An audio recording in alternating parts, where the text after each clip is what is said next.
I showed you this slide in my introductory lecture. Note that the Palette of Narmer isn't Old Kingdom. It's considered pre-dynastic, from the period before the regular dynasties of pharaohs began to be recorded. I've already talked about the Palette of Narmer, so farewell to pre-dynastic Egypt. All three of our Old Kingdom works actually date from the 4th dynasty, 2613 to 2494 BCE. I just added that to the slide, so you may want to write it into your workbooks, although I really hope these dates are more specific than you're going to need for the test. You do want to remember that pyramids are Old Kingdom. Temples are New Kingdom, as is our buddy Hunefer. The Ad Amarna period is also New Kingdom, and so is King Tut's sarcophagus. They'll show up in my last 2 Egypt lectures. The Old Kingdom is where we're hanging out today.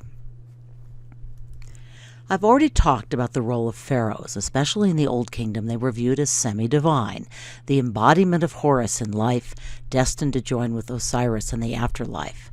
As the individual responsible for ensuring that Ma'at, or justice and order, prevailed, the Egyptian pharaohs wanted to be seen as eternal, unchanging, and unmovable, and this shows up in art from the Palette of King Narmer right through to the coffin of King Tut, and indeed beyond. These statues are both portrayals of the 4th dynasty pharaoh Khatre. There's a little dispute about the Sphinx's identity, but not much. The statue on the right is not one of your required works, but I'm going to use it to review stylistic conventions for portraying pharaohs anyway, since it's such a clear and classic example of Egyptian sculpture.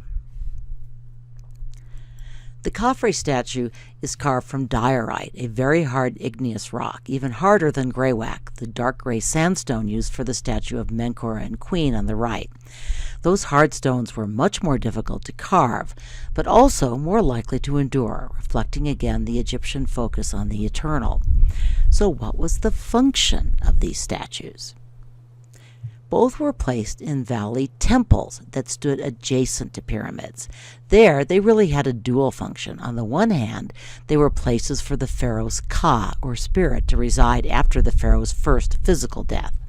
But these statues were also objects of worship. Remember, these now dead pharaohs have fully joined the ranks of the gods. People came to the temples to worship them as gods. What visual symbols of royalty and power do you see?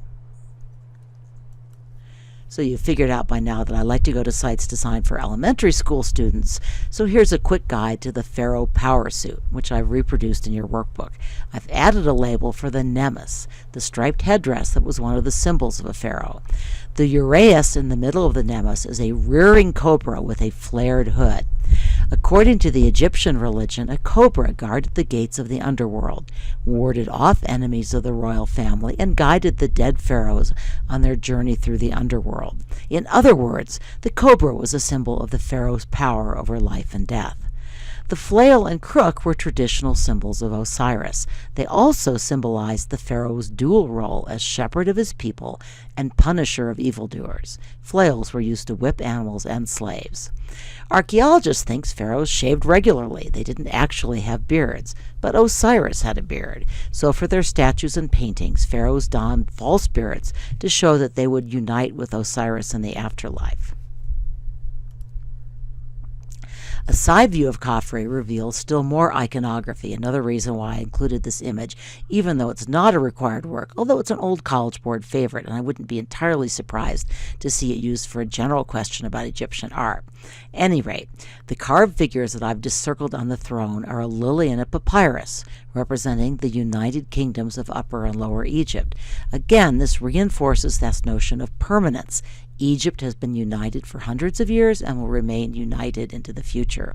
It also ties Khafre and his successors to Egypt's founding. We also see more clearly that the legs of the throne belong to a lion. Note that the back legs are carved in lower relief, while the front legs are in high relief, almost in the round. From the front, and like most Egyptian statues, this would be viewed from the front, the legs would be prominent and would send a message about the pharaoh's ferocity and power. On Khafre's neck, really fusing into his body, is the falcon symbol of Horus, Osiris's son and the godly identity of living pharaohs. So here's a question I ask you to remember one of your summer works. How would you compare the two Egyptian sculptures with Polykleides' canon? Specifically, how would you compare the Greek and Egyptian use of negative space? There's very little negative space in either Egyptian sculpture. Keeping the body compact made the job of carving these very hard stones much easier, but the highly compact composition of the Egyptian sculpture also fit with Egyptian ideology. And why do I say that? The Greeks valued agility, movement, grace, and the signs of life on earth. The Egyptians valued stillness, immobility, unchanging posture, the signs to them of an eternal but also unchanging afterlife. Let me make just a few more comments about form. Both statues, and virtually all Egyptian statues, are frontally and bilaterally symmetrical. That is, they present mirror images across a vertical axis. Again, this perfect, unrealistic symmetry adds to the sense of calmness and permanence that the statue is intended to convey. Contrast this again with the dynamic posture of our friend the spear-bearer. Finally, we're going to focus on a statue that is one of our required works. Menkaura was Khufu's son. So what iconic elements do you see in this statue? We see the symbols of power, the stillness, the young, perfect muscular body. Menkaura's wife's body is rather perfect as well. She is also surprisingly tall. Most statues of Egyptian women depict them as small, even child-sized. The relative height of the woman in this statue has led some scholars to theorize that she may have been Menkaura's mother rather than his wife. Apparently, queen mothers outranked wives.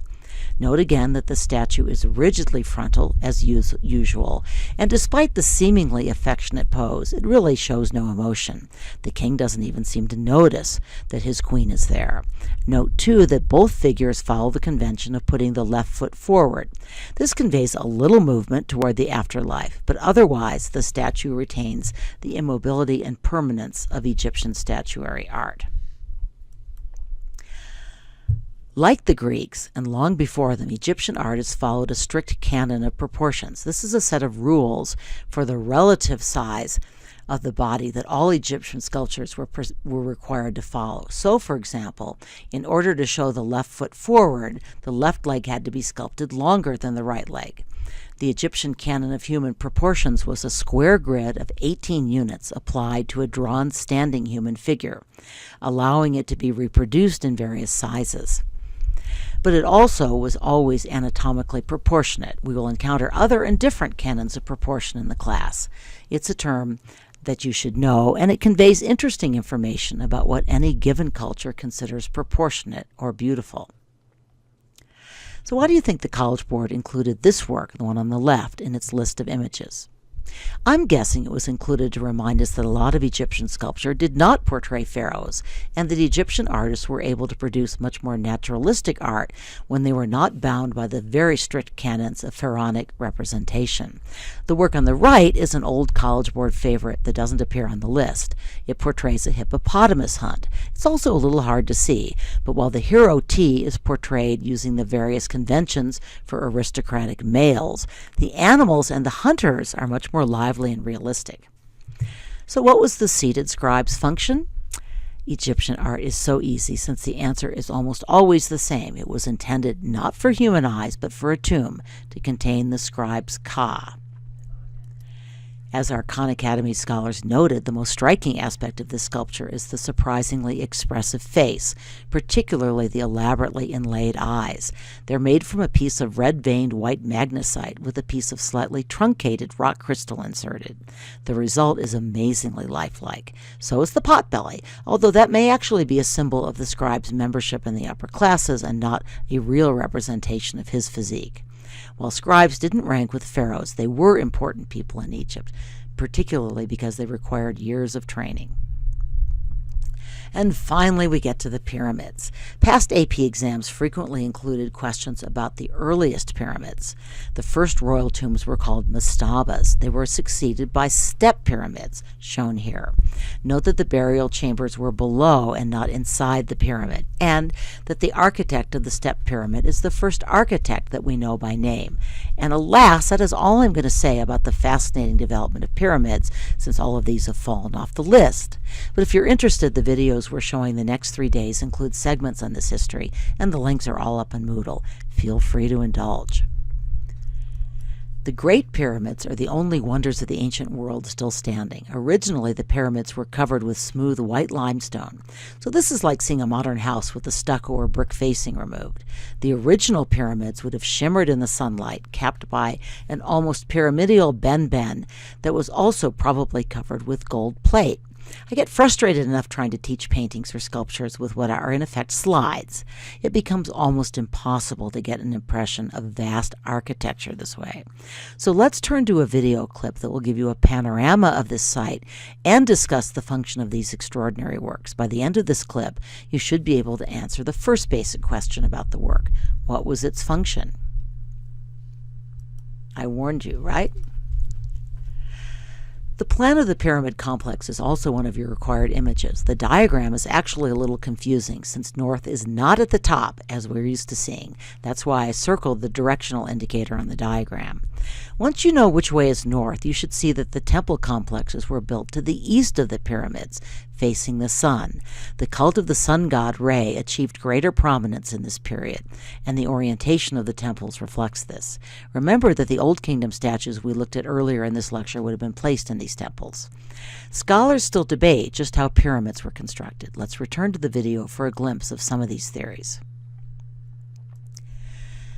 This interior plan of the Great Pyramid of Khufu is not one of the required images, but I think it's worth a little study.